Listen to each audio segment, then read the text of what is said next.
Coucou à tous, bienvenue à nouveau sur ma chaîne YouTube. Aujourd'hui, ce sera la recette, du moins j'ai envie de manger du jarret de porc. Donc je vais vous montrer comment est-ce que moi je cuisine mon jarret de porc. Donc comme ingrédient, vous aurez bien évidemment besoin de cette partie de porc-ci. Donc ma viande est congelée, hein. Donc voilà. Donc vous aurez besoin d'un morceau de viande ou alors deux morceaux en fonction de la quantité que vous voulez. Comme ingrédient, vous aurez besoin d'un oignon. J'ai déjà découpé mes condiments. D'un oignon, le quart d'un poireau, donc la partie blanche du poireau et la partie verte du poireau. 2 gousses d'ail, un peu de ginger. Ici, j'ai mes branches de céleri. Vous pouvez rajouter de la basilic si vous en avez à la maison. Moi, je n'en ai plus. Donc, comme épices, on va utiliser du pépé, un peu d'anis vert, un peu de ginseng, 2 rondelles, poivre blanc, poivre noir. Ça, c'est ma tige de ma cèpe séchée, feuilles de ginger et feuilles de laurier. Donc, je vais passer tout de suite...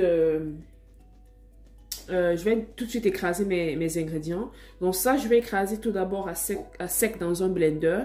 Et ensuite, je vais mélanger ça à mes condiments que je vais écraser dans un autre blender. Donc, on se retrouve tout de suite après. Donc, voilà une partie de mes ingrédients, de mes condiments verts que j'ai déjà écrasés. Donc, j'ai réservé ça dans ce bol-ci. Voilà mes épices que j'ai déjà moulu. Donc, je n'ai pas écrasé la feuille de ginger, ma cèpe et l'oreiller. Donc, ça, maintenant, cet ingrédient, ces épices secs, je vais rajouter ça dans mon deuxième mélange et je vais écraser à nouveau. Je mets ça de côté.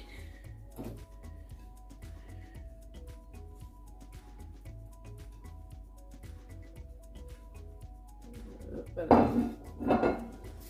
Et on remet ça à l'intérieur. Donc là, je vais passer sur Molinex.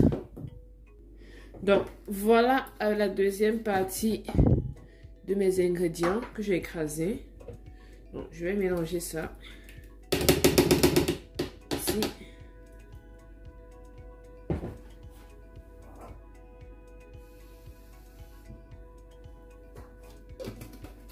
Donc j'ai fait l'effort d'écraser vraiment les ingrédients avec très peu d'eau. Parce que j'aimerais conserver le reste en fait. Donc voilà. On va mélanger nos ingrédients.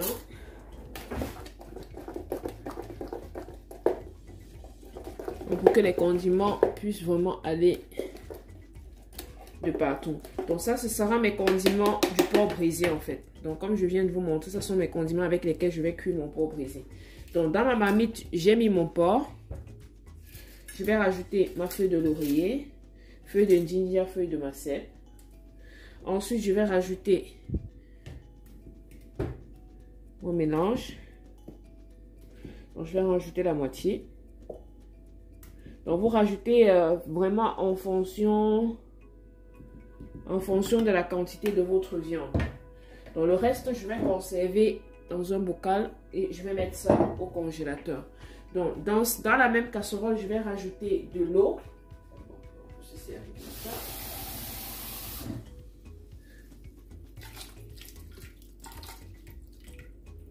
Voilà, vraiment très peu d'eau. Et je vais porter ma marmite à ébullition. Oups là. Donc, voilà un peu la quantité qu'il y a dans ma marmite. Donc, vraiment très peu d'eau. Et tout le temps, je vais contrôler en fait la quantité d'eau. Donc, je vais assaisonner en rajoutant un peu de sel. Et ça va.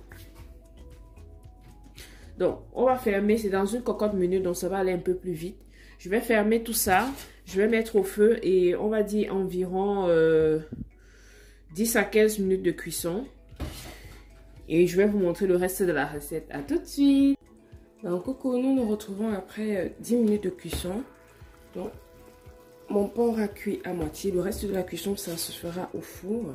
Donc, ce que je vais faire, c'est que je vais retirer mon porc. Hop là.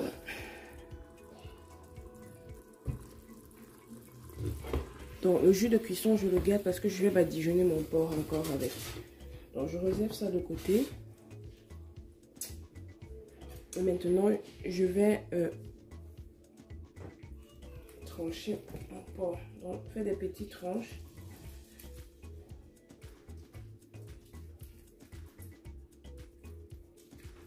Donc, je fais de petites entailles comme ça. Je procède d'abord à la cuisson de mon porc parce que j'aimerais que les condiments puissent pénétrer vraiment jusqu'à l'intérieur de la viande en fait. Et non seulement pour diminuer le temps de cuisson au four. Donc pour être sûr vraiment que ma viande sera vraiment bien cuite. Mais sinon vous pouvez directement badigeonner en fait le jarret de porc avec vos épices et l'enfourner. Mais là ça va prendre plus de temps en fait au niveau du four. Parce que là il va falloir attendre vraiment la cuisson jusqu'à l'os de votre porc. Donc,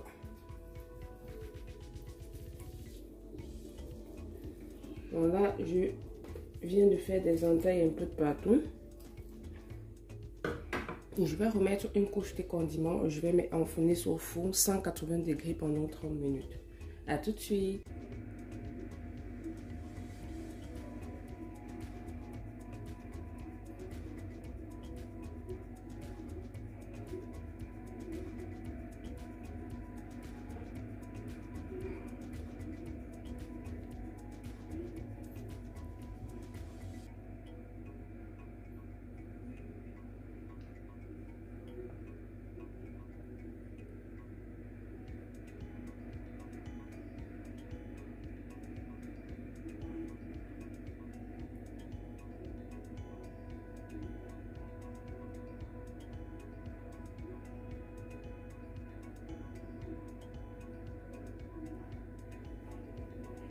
Donc, cocono, voilà déjà après 30 minutes de cuisson. Donc, j'ai mis mon four à 180 degrés pendant 30 minutes.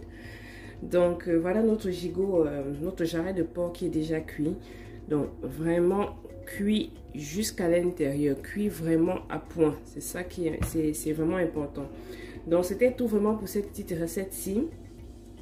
N'hésitez pas à vous abonner à ma chaîne YouTube et à activer la cloche de notification pour être notifié à chaque fois que je vais faire une nouvelle vidéo. Si vous avez apprécié la recette, n'hésitez pas à la partager autour de vous. Donc vraiment la peau est croustillante. Ouais. La peau est vraiment croustillante et la viande est vraiment juteuse. Voilà, et cuite jusqu'à l'intérieur. Vraiment cuite jusqu'à l'intérieur. Donc une viande vraiment tendre et une peau vraiment croustillante. Donc c'était la petite astuce en fait pour pouvoir cuire, préparer vraiment votre jarret de porc. Au lieu de passer ça au four, vous pouvez aussi passer ça à la braise.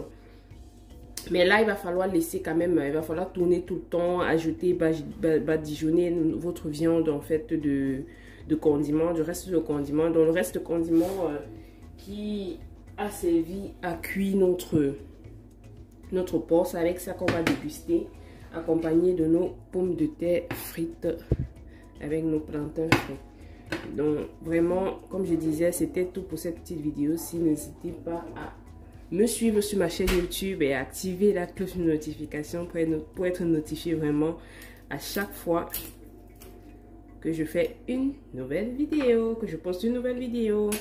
Bye bye.